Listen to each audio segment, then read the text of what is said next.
ऐसे क्यों खड़े हैं जैसे राशन की दुकान में केरोसिन मिलने वाला है? सालों पुलिस वालों, मुझे सब पता है कि महर्षि को किसने मारा। भाई ये क्या कह रहे हो? हम तो आपसे सेटिंग करने आए हैं, झगड़ा मैंने ही करने नहीं। ठोका महर्षि को। ये सब कब और कैसे हुआ? और सिर्फ उसे ही नहीं, बबलू शेट्टी को भी उड़ा है और तेरे साथ भी यही करने वाला हूँ। गई जमीन हाथों से। खत्म कर दो साले को। यहाँ जमीन के साथ साथ जान के भी लाले हैं।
बहुत हिम्मत है तुझमें। तू अपनी मनमानी करेगा?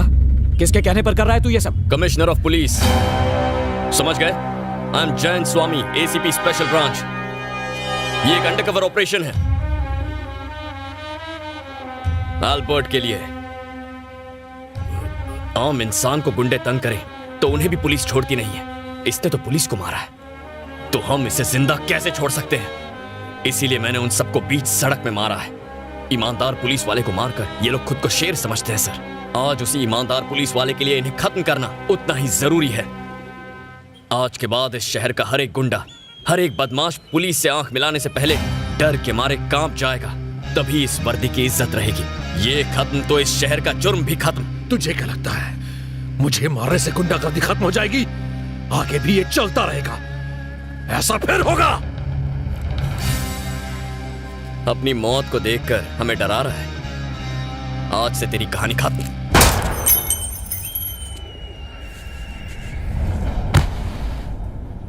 चाहे कोई भी सामने आ जाए, उसका अंजाम यही होगा।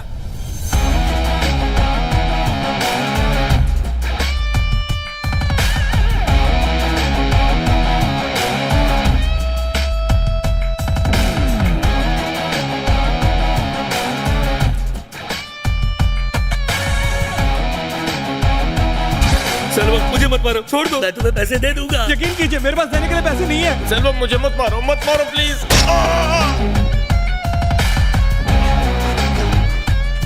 लाल भाई, इस बैग में 2 खोखा माल है। लगता है सबकी बुरी तरह से बजी पड़ी है। शहर के सारे बिजनेसमैन को फोन लगा पक्या। अभी बहुत माल आने वाला है।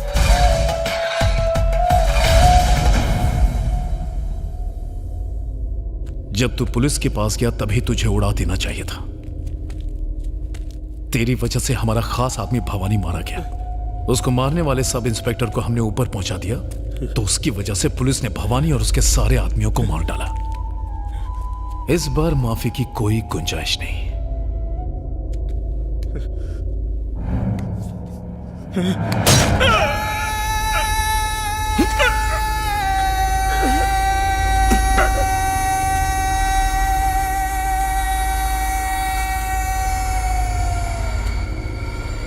जिस पुलिस वाले ने भवानी को मारा है वो अब जिंदा नहीं बचना चाहिए।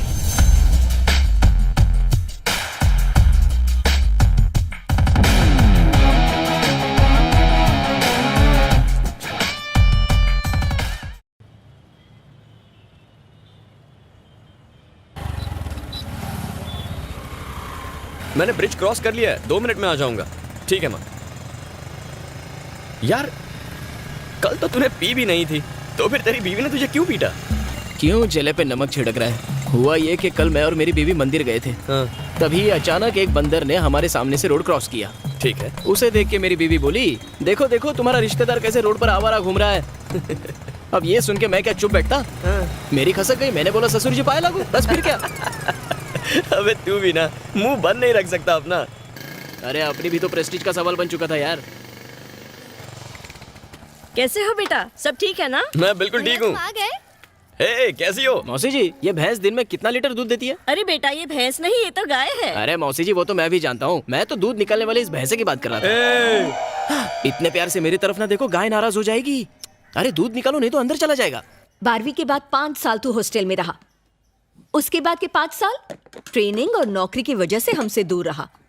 तुझे हमारी परवाह है भी या नहीं? हाँ, हमें डायबिटीज है या ब्लड प्रेशर है, हम कौन सी दवाई खाते हैं, दिन में कितनी बार खानी पड़ती है, तुझे कुछ पता होगा ही नहीं, है ना? आपका बड़ा बेटा है ना इन बातों का ख्याल रखने के लिए। हाँ हाँ, मेरा बड़ा बेटा मेरी आंखों का तारा है।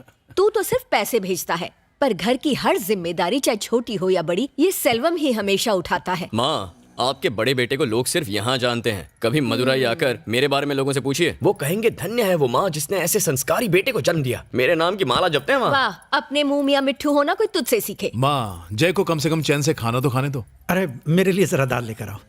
सुनो, तुम मेरी बात मानो, यहीं रहो आराम से एक राजा की तरह। अरे राजा ही तो है। आजकल त्रिची में अपना साम्राज्य फैलाया हुआ है। आप इतना चौंक क्यों गए? भवानी और उसके 2 टके के गुंडों ने मदुरई में दहशत फैला के रखी थी। लोगों के नाक, कान और सर में दम करके रखा था। फिर क्या हुआ पता है? सीधा एनकाउंटर कर डाला। किसने? ये आपके भाई ने ही तो किया। आप कहाँ रहते हो उससे फर्क नहीं पड़ता, आप क्या करते हो उससे पड़ता है। आपके भाई की वजह से मदुरई के लोग टेंशन फ्री हो गए।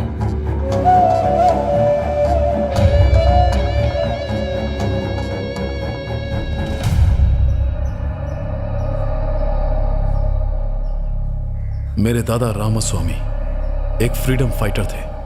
उन्हें 4 बार मिनिस्टर बनाया गया था। एकदम ईमानदार और नेक आदमी थे। पुलिस स्टेशन में तुमने मेरा नाम क्यों लिया? इसलिए क्योंकि परम मेरा अच्छा दोस्त है, उसे छुड़ाने के लिए। नाम कमाने में इंसान को सालों लग जाते हैं, पर उसी को मिट्टी में मिलाने के लिए 1 मिनट भी नहीं लगता।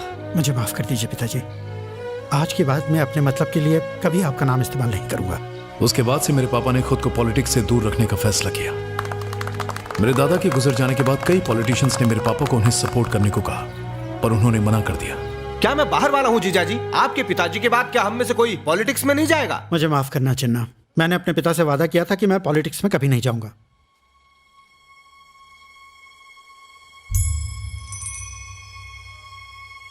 वादा तोड़ने की कोई जरूरत नहीं है।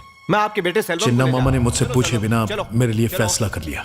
उस दिन से मेरी जिंदगी पूरी बदल गई। चिन्ना मामा को जिताने के लिए मैं हर दरवाजे पर वोट मांगने गया। तब मैंने जाना कि लोग मेरे दादा की कितनी इज्जत करते हैं। उस इलेक्शन में मेरी वजह से चिन्ना मामा जीत गए।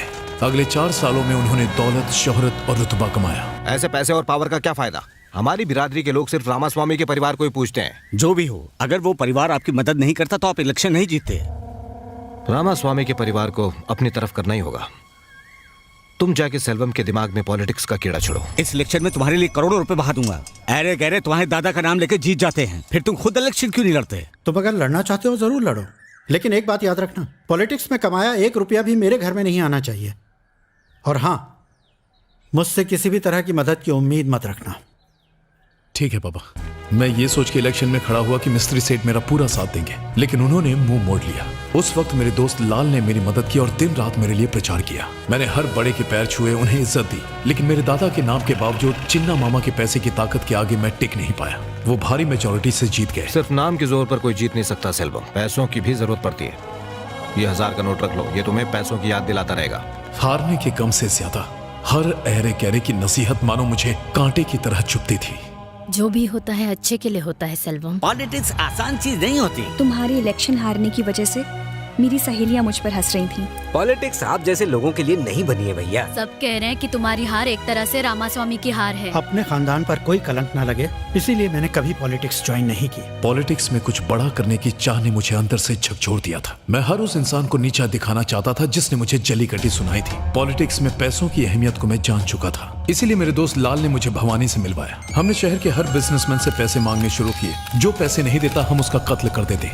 इलेक्शन लड़ने के लिए हमने बिजनेसमैन से 30 करोड़ रुपए वसूल लिए थे। उसके बाद मैंने लाल को जानबूझकर चिन्ना से नजदीकियां बढ़ाने को कहा। अब मैं चिन्ना के करप्शन के सारे पैतरे अच्छे से जान गया हूं। मैंने ठान लिया कि अब मैं मिनिस्टर बन के ही दम लूंगा। सुनिए सुनिए, आपका फोन। हेलो सेल्वम, जिस पुलिस वाले ने भवानी और उसके आदमियों को मारा वो और कोई नहीं बल्कि जानता हूं, मेरा भाई है। अब हम क्या करें?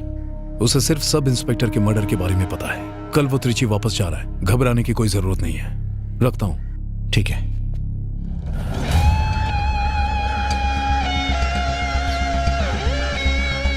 कई दिनों से लापता आरके ज्वेलरी के मालिक और न्यू पॉलिटन क्लब के चेयरमैन रत्नाकर जी की लाश को सुबह हाईवे पर बने ब्रिज के नीचे चटाई में लिपटा हुआ पाया गया। पुलिस एक बार फिर से सवालों के घेरे में आ गई है। आओ एसीपी जय, हमें लगा भवानी की मौत के बाद सब कुछ ठीक हो जाएगा, लेकिन हमारा सोचना गलत था। मेरा दोस्त उनका शिकार बन गया। सुनो जय सर, मैं चाहता हूँ तुम इस केस को ऑफिशियली हैंडल करो। Yes sir.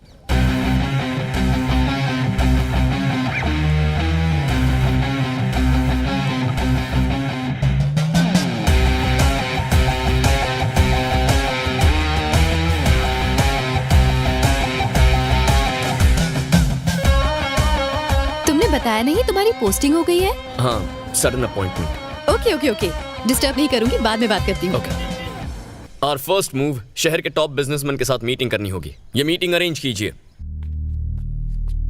मैं जयंत स्वामी हूँ, असिस्टेंट कमिश्नर ऑफ पुलिस।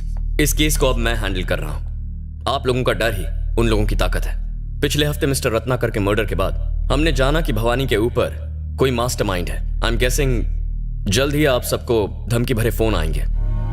डरने की जरूरत नहीं, प्लीज इन्फॉर्म मी। पुलिस को बताया था, इसलिए रत्नाकर मारा गया। क्या गारंटी है कि हम नहीं मारे जाएंगे? आपको बचाने के लिए हमने अपना एसआई नहीं खोया। आपकी सेफ्टी हमारे लिए सबसे जरूरी है, ये बात ध्यान में रखिए। हमारे पास उन्हें पकड़ने का एक ही जरिया है, आप लोग। आपके सपोर्ट के बिना हम उन्हें नहीं पकड़ सकते। Please cooperate with us.